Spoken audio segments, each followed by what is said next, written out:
these crocodiles are reasonably dangerous. So you should be quite cautious.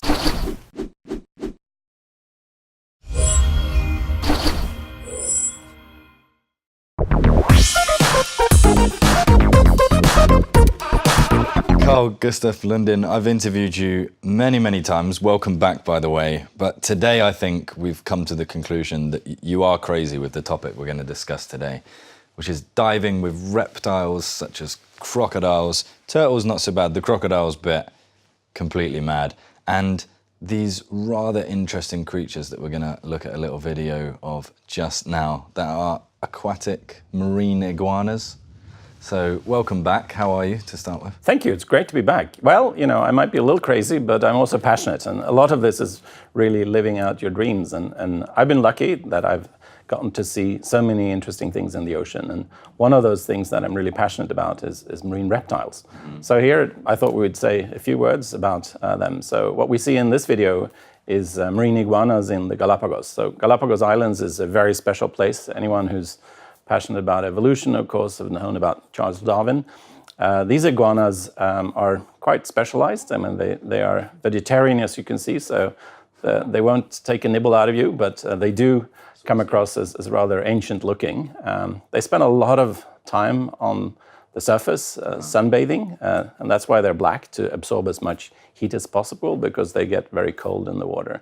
Normally it's quite cool in Galapagos water, so diving there is a little tough, but it's actually really rewarding and a lot of fun. And personally, I had a great time when I was out there diving with them. Mm-hmm. They look like sort of a miniature version of Godzilla, but you're saying they're completely harmless. Yeah, no, and they're not that big as Godzilla either, so I think you're going to be pretty cool, but they are nice when they're out there. And they are quite active, so they do move around a fair amount, and as you can see, they're funny looking when they're swimming as well. Right, I'd love to talk about marine iguanas all day, but let's jump forward and talk about something you're really passionate about as well, which is turtles and swimming with turtles. Talk us through a little bit about what that's like and some of your experiences with that. Now, I've had some fantastic sea turtle experiences. I did a lot of turtle conservation projects. This is in Seychelles, in Daros Island, which is in the Amarant group. It's a really fabulous place. So not only are the beaches extraordinarily nice, but also they do have a lot of turtles out there. And the turtle populations have really recovered nicely in Seychelles, so we now see lots of them in many different places. Now, turtles are quite I think, docile. I mean, they're not very active. If you approach them slowly and with respect, normally there's no problem. A friend of mine was doing his PhD in Daros Island, and he was actually observing this one turtle, and he was diving. So the turtle didn't really do that much. It was eating a little bit slowly, so he fell asleep. Now, not so many divers actually fall asleep. The turtle or the diver? The diver. My friend fell. So he was down there on the bottom sleeping.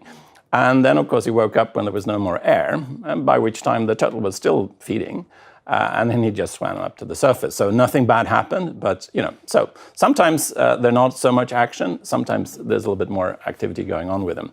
By and large, my experiences with them have been in places where you have healthy reefs. They often are in good type of habitats. Some of them eat these jellyfish, which, of course, is very good, because most of the time you don't want to be too close to jellyfish when you're swimming, and this is one of the animals that actually helps keep the oceans free of jellyfish. Mm-hmm. So now let's move on to what makes you very different and something that people wouldn't think is a possibility at all. Swimming with crocodiles. Now, people think of these as fairly aggressive and they will eat you, so how do you... Well, I think there's several ways of thinking of it. Now, depending on where you are in the world, there are some places where we have a lot of crocodiles, and some of those populations are very healthy. I was swimming here, for example. This is in Mexico. I would not swim with that. And the interesting thing about this place is, these crocodiles are reasonably dangerous, so you should be quite cautious. I did night diving here also, and so it's one of those things where if you're in a controlled environment, you know a little bit what you're doing, you can approach them relatively carefully, but you need to be on your guard all the time. There are other places in the world where you actually do cage diving. So in Australia or South Africa, there are actually places where you can go into a cage. That way you are obviously much more secure. On the other hand, it's a little bit lame. Huh? It's not really the same thing, so it depends on your attitude to life. I would take the lame. I also did the Okavango Delta, so it's freshwater, and there you do have a lot of crocodiles. Again, you need to be very careful when you're in the water with them, and sort of certainly do it with people who know what they're doing. Otherwise, I would strongly advise you not to do it. Mm-hmm. So this is in Mexico. You mentioned you could go in cages in Australia and stuff. Where's the best sort of places to dive with reptiles? And what types of kind of different diving can you do? Well, I think the places where you have a little bit of an operation that's been developed around it, so you have enough people who know what to expect and what not to do. So I wouldn't go just by yourself in Northern Australia and some creek. As soon as you're in murky water, you're obviously at a disadvantage, because the croc will know that you're there and you're very likely to be considered prey at that situation. Whereas if you're in clearer waters, it's a much safer type of environment. A lot of these predators are ambush predators, so they sneak up on you and then they go for you, which of course makes it extra dangerous. So if you put yourself in an ambush situation, you're much more likely to be hurt. Whereas if you're in a situation where you have a clear view, your chances are much better of not having a problem with it. But that adds a bit of excitement to it. I mean, let's be honest about it. Some people are adrenaline junkies, driving too fast, or skiing in Switzerland, for example.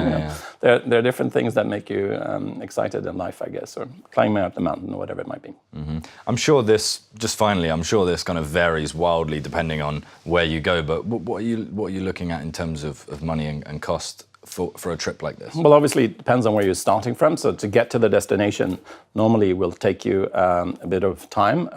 Now, turtles you basically find in all tropical waters. The densities and the types of turtles vary, but you do have quite a few of them. So there's many good places. So we have good over coral diving. You normally would find some turtles as well. When it comes to marine iguanas, you're basically stuck with Galapagos. And a Galapagos trip, I think, it's very hard to get under $5,000 would be my assessment. Normally you want to go for at least a week, otherwise it's not really worthwhile going out all the way to Galapagos. And I think if you're going for the crocodiles, again, there's relatively few places that do this in an organized way. So Jardina de la Arena in Cuba, for example, would be one. I think in South Africa and in Australia, you will have some good places. Yeah. Again, normally the operator isn't going to charge you an arm and a leg. I think maybe the actual dive thing is maybe a couple of $100, $300 or something like that. But you might leave a leg behind. Well, Carl, thank you so much for coming in. It's always a pleasure hearing where you've been and what you've been up to. And we'll see, maybe next time the handshaking might not be too easy if you keep diving with crocodiles. Well, there are nice prostheses these days, so I'm sure I'll be fine. Carl, thank you so much, and I look forward to speaking to you soon. Great to be back. And thank you for watching. And if you'd like to see all our other videos with Carl, finding out where he's been and what he's been up to, head over to dukascopy.tv.